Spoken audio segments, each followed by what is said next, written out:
Whether you sell a service, a product, or maybe you've got an e-commerce store, you've got customers who visit your website, your sales page, maybe they have jumped on a sales call with you, or they've sent you an email or a DM asking for more information about your offer, but they never end up buying. Now, in my experience, there are several common reasons why customers don't buy from you. And in this video, I break down those reasons and I shine a spotlight on the reasons why customers don't buy from you and what you can do about each of those reasons. Hey guys, welcome back to my channel, the place to learn about marketing for online entrepreneurs. Now, my name is Christabel, marketing coach for online businesses. If you're new to the channel and you love videos on online marketing and online business, why not go ahead and hit the subscribe button below. Now, people don't buy for a variety of reasons. And when we understand those reasons, we can address the concerns and the reasons why customers don't buy from you. Now, before I dive into the reasons why customers don't buy from you, I have a free 10 sales generating activity checklist that you can go ahead and download by clicking on the link in the description below. The first reason why customers don't buy from you is because the value of your offer is not convincing enough. To get someone to buy something from you, regardless of whatever that is, they have got to see that the value of that offer is in relation to the price that they're going to pay, that there is a promised transformation, that there is a promised value. Now, the lack in perceived value or transformation is often the root cause behind a lot of sales objections, such as it is too expensive. You know, when someone tells you it's too expensive, it's very often not because of the price itself, but because they don't see the perceived value in relation to the price that they're going to pay. And this is seen across all types of products and services, you know, from coaching sessions to the phone that you use, to the restaurants that you visit, to the internet company that you go with, right? We often don't pick the cheapest product or service. We pick it based on the amount of value or transformation that we will get with that product. So say, for example, your coach might not be the cheapest coach in the market, but you went ahead with him or her because of the perceived value or transformation that you will get. If you use an iPhone, right, you chose an iPhone even though it's not the cheapest cell phone in the market. There are cheaper Android phones out there. You still chose an iPhone because of the perceived change in status that you get when you use an iPhone, when you're an iPhone user. The restaurant that you love to visit might not be the cheapest restaurant in your city, but you chose it because of the perceived transformation or experience or emotion that you'll get by visiting this restaurant versus all the other restaurants in your city. So for example, you go to this restaurant, the perceived transformation is a change in emotions. You feel happy, right? Eating this amazing plate of delicious food at a beautiful place. So that is the perceived transformation that you'll get. So when our offer doesn't appear to be of enough value in relation to the price, or the perceived transformation is not strong and convincing enough, then it's really hard to get your customers to buy from you. So what can we do to address the lack of perceived value or transformation around your product? We want to start by making sure that the messaging around our offer is not just stating what the offer is and what the features of the offer is, but it also states what the offer can do for your customers. Let's talk about why they need to care about this offer,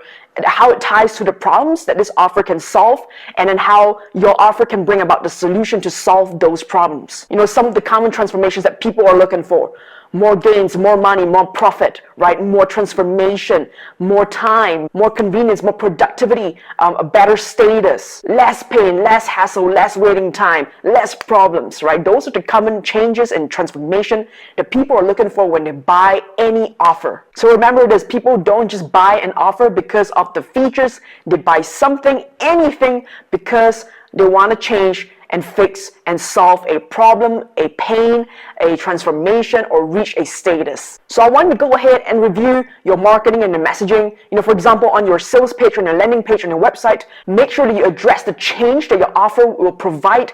Make sure you call out any emotions or problems that your customers are facing right now in relation to that offer. Talk about the transformation, right, before you jump right into, you know, the features A, B, C, D, E. Say if you're on a sales call or you're in a sales meeting and you sense that the sales objection is about the lack of perceived value or transformation, but they're using cost as an excuse, then here's what you want to say to them. You know, if money wasn't an issue, would you still feel comfortable making this investment? Does this offer get you to where you want to be? So if they say, yeah, if money wasn't an issue, we'll buy it right now, then you know that the objection is not about the lack of perceived value. But if they say, no, you know what, even if we have the money, we still won't buy it, then you know right away that the objection really is about the lack of perceived value or transformation that your offer is giving. Now, sometimes you might even get customers who say, you know what, I love that offer so much, I just love it, I can see how useful it is, but however, I cannot justify the price because it is so much higher than your competitors. So there are two things that you need to know about this.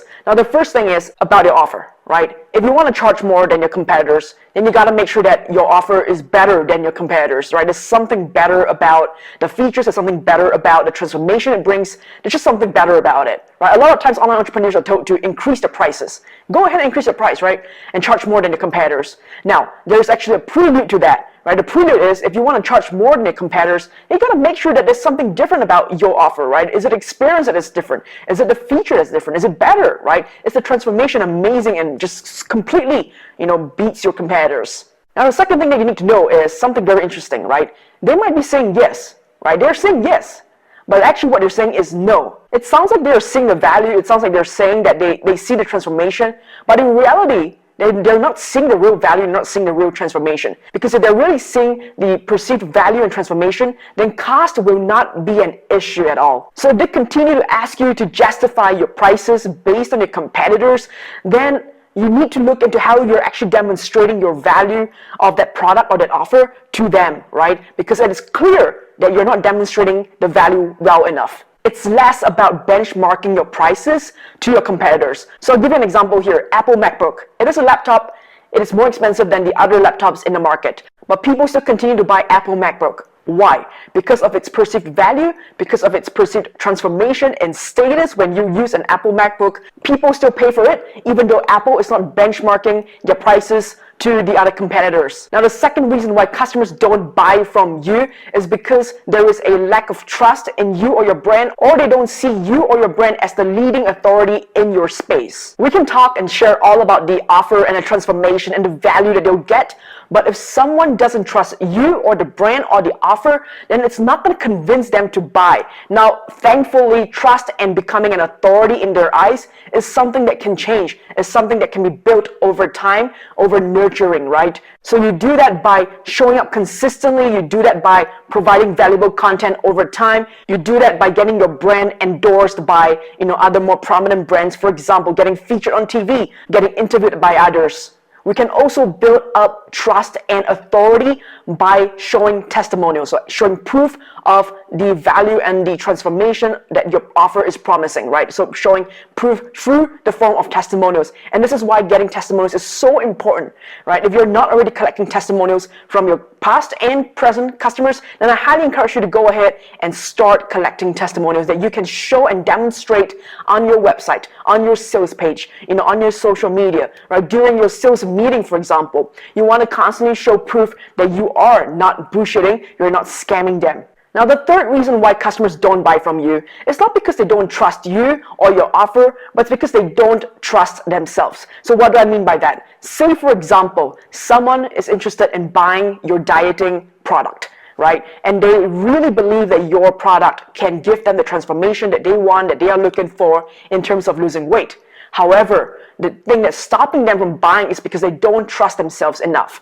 They have tried many countless of products and programs to help him or her lose weight, and they have never worked, right? It has never worked in the past. And so they're discouraged by it. They don't have enough faith in themselves to lose that weight, right? And so even though they believe in your product, they believe in your offer, they're not going to buy it because they don't believe in themselves enough to complete that product or complete that program or trust that they'll see, the change. So what can we do about this objection? So when you're faced with this reason about the lack of trust and faith in themselves, what you want to do is to start by reminding them about the differences between your offer and all the other things that they've tried in the past. Now, another thing that really works is helping them to get one small win. So what is one small win? A small win is a small change or solution that helps them to realize that, oh my God, I can actually achieve this, right? I can actually achieve so much more with the full offer, the full program, the full product. So for example, using the dieting example, right?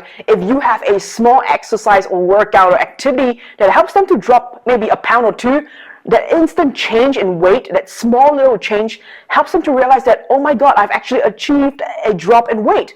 And can you imagine how much more I can achieve with the full product, with the full offer that is your offer? This helps them to visualize what they can achieve with the full thing, and it also helps to build confidence in them to achieve that change. Now, the fourth reason why customers don't buy from you could be because they're afraid. Right? They're afraid of making a mistake. They're afraid of being wrong.